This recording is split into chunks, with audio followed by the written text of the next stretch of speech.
Bismillahirrahmanirrahim. Assalamualaikum warahmatullahi wabarakatuh. Innal hamdalillah nahmaduhu wa nasta'inu wa nastaghfiruh wa na'udzubillahi min shururi anfusina wa min sayyiati a'malina. May yahdihillahu fala mudhillalah wa may yudlilhu fala hadiyalah. Asyhadu an la ilaha illallah wahdahu la syarikalah wa asyhadu anna sayyidana Muhammadan abduhu wa rasuluh la nabiyya ba'da amma ba'du. Yang terhormat Ibu Elina Siregar, SAG MAG, dosen mata kuliah Pancasila, dan selanjutnya teman-teman dari jurusan Ilmu Psikologi Islam B yang berbahagia pada kali ini. Baiklah, kami dari kelompok 4 yang beranggotakan saya sendiri, Muhammad Rizky Fadilah. Saya Zikra Dwi Amanda. Saya Padilla Maulina Siregar. Saya Latifah Ramadhani. Judul makalah dari kelompok kami yaitu dengan judul Pancasila sebagai Dasar Negara, yang mana materi pertama yang akan disampaikan oleh saya sendiri.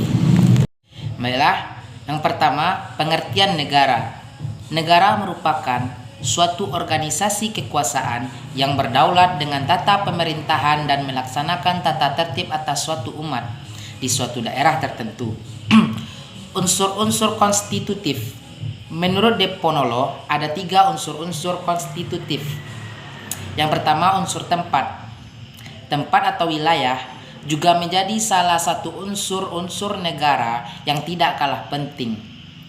Di sini, suatu negara harus memiliki wilayah dengan batasan teritorial yang jelas. Dalam hal ini, diperlukan wilayah secara geografis. Artinya, wilayah yang mencakup bagian daratan, perairan, dan udara. Bukan hanya itu, negara juga harus memiliki batas yang jelas dengan wilayah negara lain. Yang kedua, unsur manusia. Dalam hal ini, suatu negara harus memiliki masyarakat atau kumpulan individu yang hidup dan tinggal di suatu wilayah. Dalam negara tersebut dapat dipahami bahwa sebelum status negara diakui, negara harus memiliki rakyat.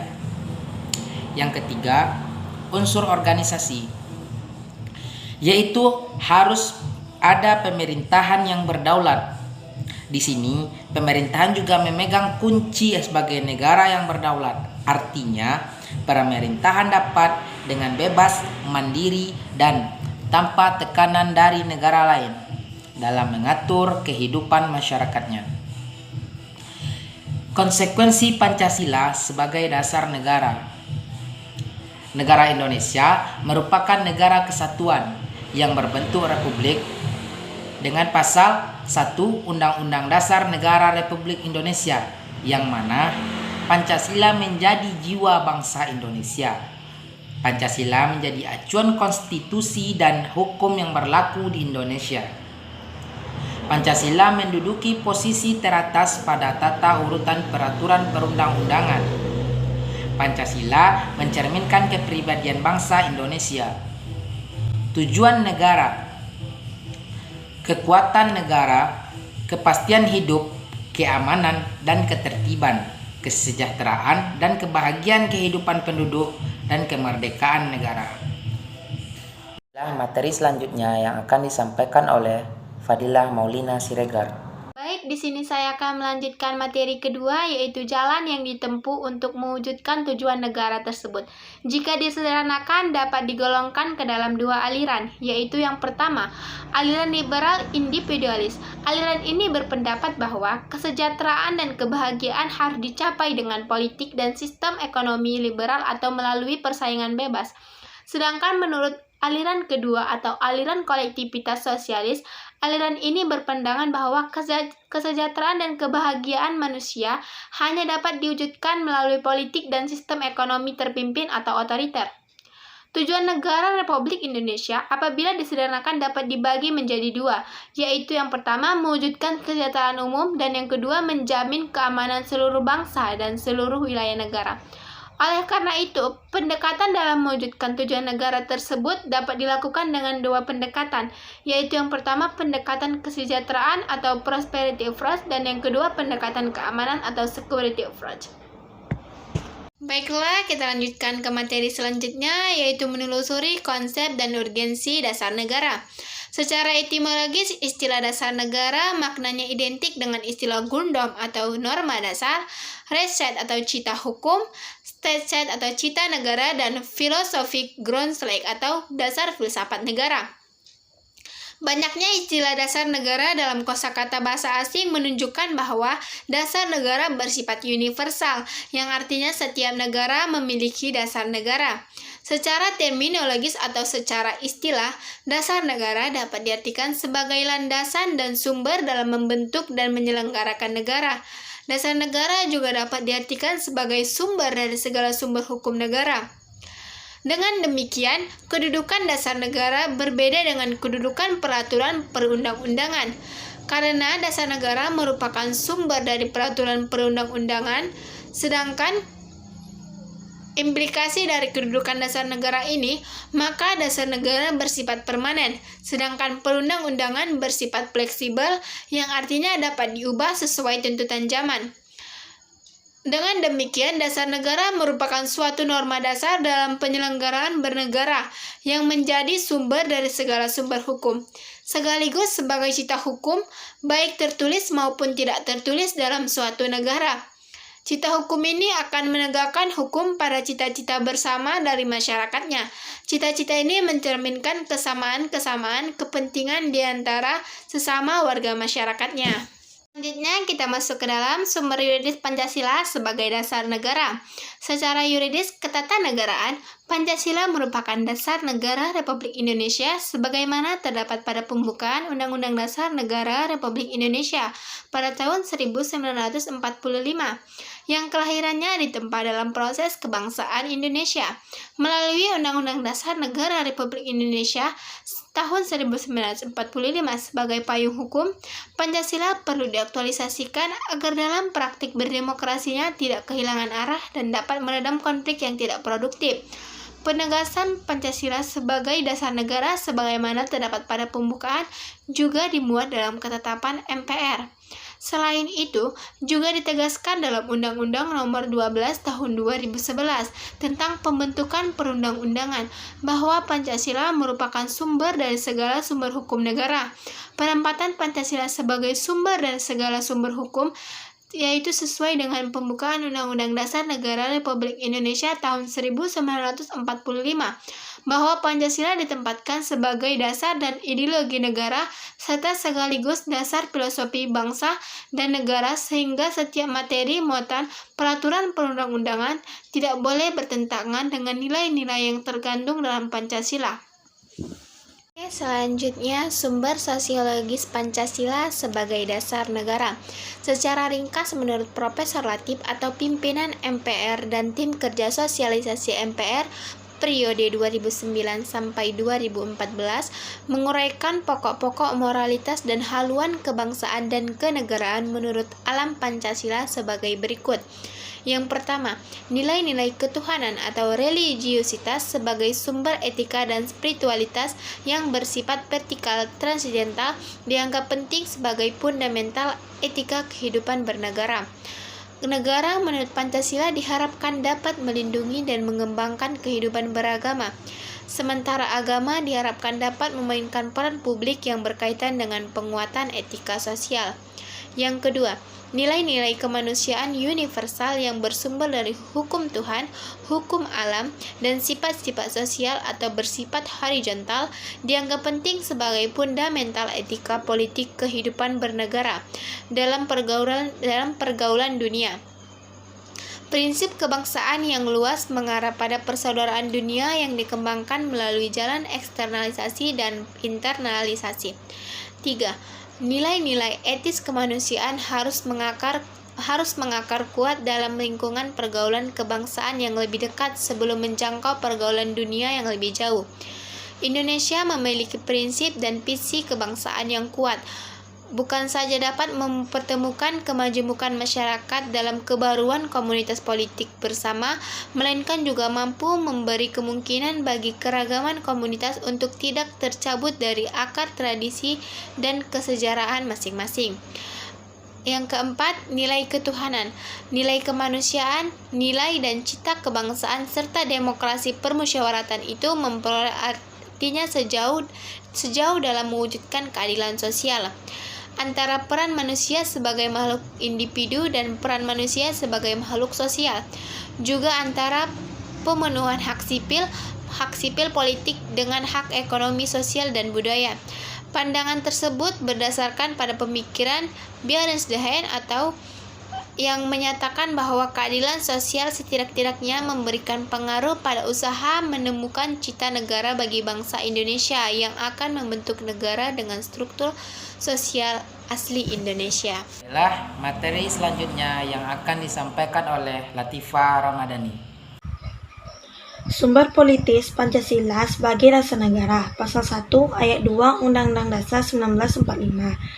Terkandung makna bahwa Pancasila menjelma menjadi asas dalam sistem demokrasi konstitusional. Konsekuensinya, Pancasila menjadi landasan etik dalam kehidupan politik bangsa Indonesia.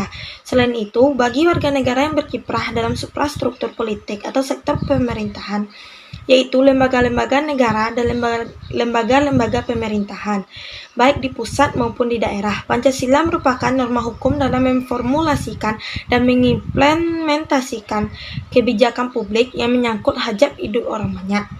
Di sisi lain, bagi setiap warga negara yang berkiprah dalam infrastruktur politik atau sektor masyarakat seperti organisasi kemasyarakatan, partai politik, dan media massa, maka Pancasila menjadi kaidah penuntun dalam setiap aktivitas sosial politiknya.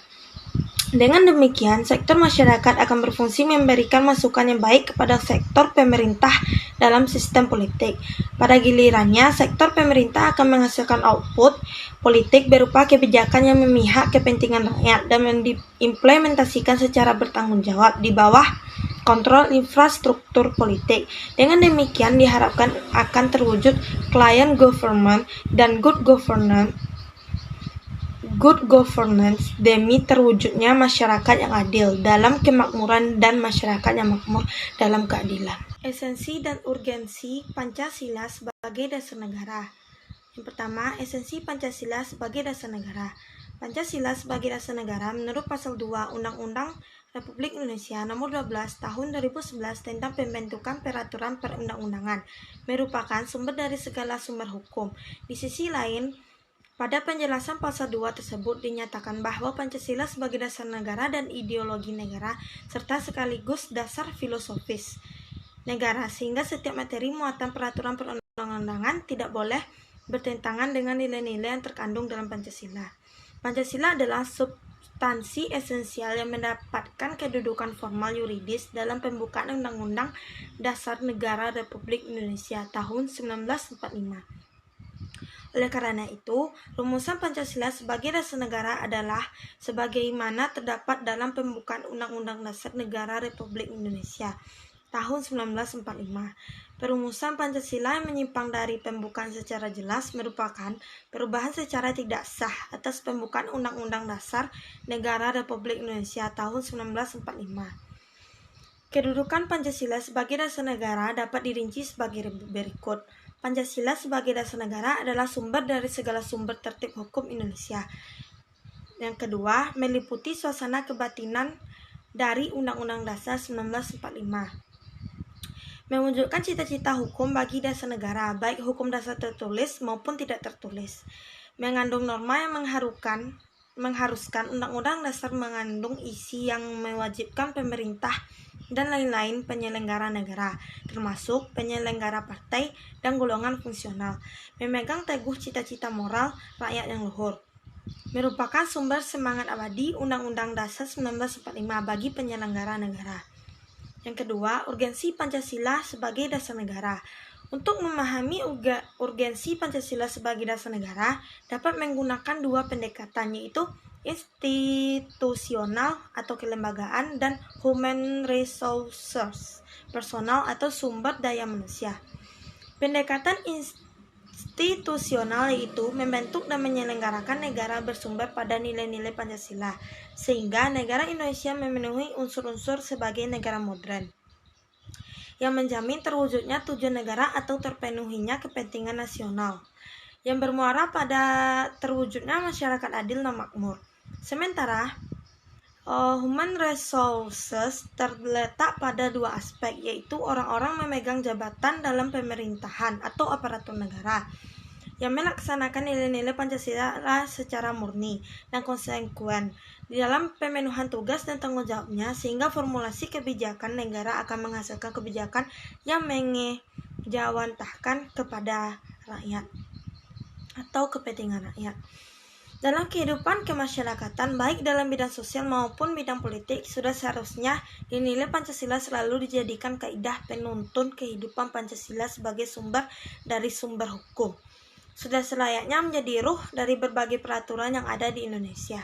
Pembukaan Undang-Undang Dasar Negara Republik Indonesia tahun 1945 yang ditegaskan dalam alinea 4 terdapat kata berdasarkan, yang berarti Pancasila merupakan dasar negara kesatuan Republik Indonesia. Pancasila sebagai dasar negara mengandung makna bahwa nilai-nilai Pancasila harus menjadi landasan dan pedoman dalam membentuk dan menyelenggarakan negara, termasuk menjadi sumber dan pedoman dalam pembentukan peraturan perundang-undangan. Hal ini merupakan perilaku para penyelenggara negara dalam pelaksanaan penyelenggaraan pemerintah negara, harus sesuai dengan perundang-undangan yang mencerminkan nilai-nilai Pancasila. Apabila nilai-nilai Pancasila diamalkan secara konsisten, baik oleh penyelenggara negara maupun seluruh warga negara, maka akan terwujud tata kelola pemerintahan yang baik. Hubungan Pancasila dengan Proklamasi Kemerdekaan Republik Indonesia. Pada hakikatnya, Proklamasi 17 Agustus 1945 bukanlah merupakan tujuan semata-mata, melainkan merupakan suatu sarana, isi, dan arti yang pada pokoknya memuat dua hal sebagai berikut. Yang pertama, pernyataan kemerdekaan bangsa Indonesia baik pada dirinya sendiri maupun terhadap dunia luar. Yang kedua, tindakan-tindakan yang segera harus diselenggarakan berhubungan dengan pernyataan kemerdekaan itu. Setelah proklamasi dibacakan pada 17 Agustus 1945, kemudian keesokan harinya yaitu 18 Agustus 1945 disusun suatu naskah Undang-Undang Dasar yang di dalamnya memuat pembukaan. Di dalam pembukaan Undang-Undang 1945, tepatnya pada alinea ketiga, terdapat pernyataan kemerdekaan yang dinyatakan oleh Indonesia. Maka dapat ditentukan letak dan sifat hubungan antara proklamasi kemerdekaan 17 Agustus 1945 dengan pembukaan 1945 sebagai berikut. Pertama, disebutkan kembali pernyataan kemerdekaan dalam bagian ketiga. Pembukaan menunjukkan bahwa antara proklamasi dengan pembukaan merupakan suatu rangkaian yang tidak dapat dipisahkan. Kedua, ditetapkannya pembukaan pada 18 Agustus 1945 bersama-sama ditetapkannya Undang-Undang Dasar. Presiden dan Wakil Presiden merupakan realisasi bagian kedua proklamasi. Pembukaan hakikatnya merupakan pernyataan kemerdekaan yang lebih rinci dari adanya cita-cita luhur yang menjadi semangat pendorong ditegaknya kemerdekaan dalam bentuk negara Indonesia merdeka, berdaulat, bersatu, adil, dan makmur dengan berdasarkan asas kerohanian Pancasila. Dengan demikian, sifat hubungan antara pembukaan dan proklamasi yaitu memberikan penjelasan terhadap dilaksanakannya proklamasi pada 17 Agustus 1945, memberikan penegasan terhadap dilaksanakannya proklamasi 17 Agustus 1945, dan memberikan pertanggungjawaban terhadap dilaksanakannya proklamasi 17 Agustus 1945. Hubungan Pancasila dengan pembukaan Undang-Undang Dasar 1945. Noto Nagoro menegaskan bahwa Undang-Undang Dasar tidak merupakan peraturan hukum yang tertinggi. Di atasnya masih ada dasar-dasar pokok bagi Undang-Undang Dasar, yaitu dinamakan pokok kaidah negara yang fundamental. Noto Nagoro menjelaskan bahwa secara ilmiah, kaidah negara yang fundamental mengandung beberapa unsur mutlak yang dapat dilihat dari dua segi. Pandangan Noto Nagoro tentang unsur mutlak tersebut secara skematik dapat digambarkan sebagai berikut. Yang pertama, pembukaan Undang-Undang Dasar 1945 memenuhi syarat untuk mutlak sebagai stats fundamental norm. Oleh karena itu, kedudukan pembukaan merupakan peraturan hukum yang tertinggi di atas Undang-Undang Dasar 1945. Implikasinya, semua peraturan perundang-undangan dimulai dari pasal-pasal dalam Undang-Undang Dasar 1945 sampai dengan peraturan daerah harus sesuai dengan pembukaan 1945. Pancasila merupakan asas kerohanian dari pembukaan Undang-Undang Dasar 1945 sebagai stats fundamental norm.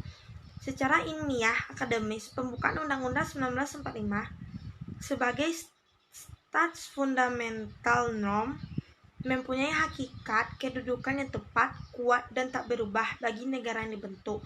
Dengan perkataan lain, jalan hukum tidak lagi dapat diubah.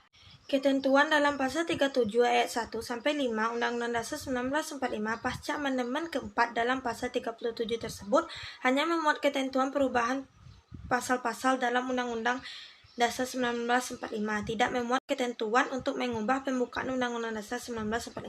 Hal ini dapat dipahami karena wakil-wakil bangsa Indonesia yang tergabung dalam Majelis Permusyawaratan Rakyat memahami kaidah ilmiah terkait kedudukan pembukaan Undang-Undang Dasar 1945 yang sifatnya permanen, sehingga mereka mengartikulasikan kehendak rakyat yang tidak berkehendak mengubah pembukaan Undang-Undang 1945. Dan materi terakhir yang akan disampaikan oleh Zikra Dwi Amanda. 6. Penjabaran Pancasila dalam pasal Undang-Undang Dasar 1945. Pancasila merupakan asas kerohanian dari pembukaan Undang-Undang Dasar 1945 sebagai stats fundamental norm. Pembukaan Undang-Undang Dasar 1945 dikristalisasikan dalam wujud pokok-pokok pikiran yang terkandung dalam pembukaan Undang-Undang Dasar. Pokok-pokok pikiran yang terkandung dalam pembukaan Undang-Undang Dasar 1945 terjelma dalam pasal-pasal Undang-Undang Dasar 1945. Oleh karena itu, Pancasila merupakan nilai dasar yang sifatnya permanen dan tidak dapat diubah, karena merupakan nilai inti dari pembukaan Undang-Undang Dasar 1945 sebagai kaidah negara yang fundamental. Hal ini berdasarkan dalam pasal 37 ayat 1 sampai dengan ayat 5 dalam Undang-Undang Dasar 1945. 7. Implementasi Pancasila dalam perumusan kebijakan. A. Bidang politik. Beberapa konsep dasar implementasi nilai-nilai Pancasila dalam bidang politik dapat dikemukakan sebagai berikut. 1. Sektor suprastruktur politik. Yang dimaksud dengan suprastruktur politik adalah semua lembaga-lembaga pemerintahan seperti legislatif, eksekutif, yudikatif, dan lembaga pemerintahan lainnya, baik di pusat maupun di daerah. 2. Sektor masyarakat. Nilai-nilai Pancasila akan menuntun masyarakat ke pusat inti kesadaran akan pentingnya harmoni dalam kontinum antara sadar terhadap hak asasinya di satu sisi dan kesadaran terhadap kewajiban asasinya di sisi lain. Hal ini sesuai dalam ketentuan pasal 28J ayat 1 dan ayat 2 dalam Undang-Undang Dasar 1945. B. Bidang ekonomi. Nilai-nilai Pancasila sebagai dasar negara dalam bidang ekonomi mengidealisasikan terwujudnya keadilan sosial bagi seluruh rakyat Indonesia. Kebijakan ekonomi nasional tidak akan terwujud jika tidak didukung oleh dana pembangunan yang besar. Dana pembangunan diperoleh dari kontribusi masyarakat melalui pembayaran pajak. Pembayaran pajak merupakan bentuk distribusi kekayaan dari yang kaya kepada yang miskin. Sehingga pada hakikatnya pajak itu dari rakyat untuk rakyat. C. Bidang sosial budaya. Menurut pasal 32 ayat 3 Undang-Undang Dasar 1945 ditentukan bahwa negara menghormati dan memelihara bahasa daerah sebagai kekayaan budaya nasional. Dapat dikatakan bahwa terdapat hubungan yang saling memengaruhi antara masyarakat dengan kebudayaannya pada satu pihak dan negara dengan sistem kenegaraannya pada pihak lain. Apabila kebudayaan masyarakat dan sistem kenegaraan diwarnai oleh jiwa yang sama, maka masyarakat dan negara itu dapat hidup dengan jaya dan bahagia. Akan tetapi, apabila antara kedua unsur itu ada perbedaan, bahkan mungkin bertentangan, kedua-duanya akan selalu menderita frustasi dan rasa tegang. D. Bidang Hankam. Berdasarkan ketentuan dalam pasal 27 ayat 3 Undang-Undang Dasar 1945, setiap warga negara berhak dan wajib ikut serta dalam upaya pembelaan negara. Nilai instrumental Pancasila dalam bidang pertahanan dan keamanan sebagaimana terkandung dalam pasal 30 Undang-Undang Dasar 1945 dapat dikemukakan sebagai berikut. 1. Kedudukan warga negara dalam pertahanan dan keamanan berdasarkan pasal 30 ayat 1 Undang-Undang Dasar 1945. 2. Sistem pertahanan dan keamanan. 3. Tugas pokok TNI, yaitu mempertahankan, melindungi, dan memelihara keutuhan dan kedaulatan negara. 4. Menegakkan tugas pokok Polri sebagai alat negara yang menjaga keamanan, ketertiban masyarakat, serta melindungi dan mengayomi melayani masyarakat. Sekian. Yang terakhir adalah kesimpulan. Pancasila merupakan asas dasar negara yang berisi tingkah laku yang penting dan baik. Pancasila dapat diartikan sebagai dasar negara serta pandangan hidup bangsa. Suatu negara tidak akan berdiri kokoh tanpa dasar negara yang kuat dan tidak mengetahui dengan jelas kemana arah tujuan yang akan dicapai tanpa pandangan hidup. Dengan demikian, Pancasila merupakan 5 dasar yang berisi pedoman atau aturan tingkah laku yang penting dan baik. Dengan adanya dasar negara, suatu bangsa tidak akan terombang-ambing dalam menghadapi permasalahan, baik yang dari dalam maupun yang dari luar. Sekianlah presentasi dari kelompok kami. Kalau ada salah dan janggal, kami mohon maaf. Kami akhiri dengan Assalamualaikum warahmatullahi wabarakatuh.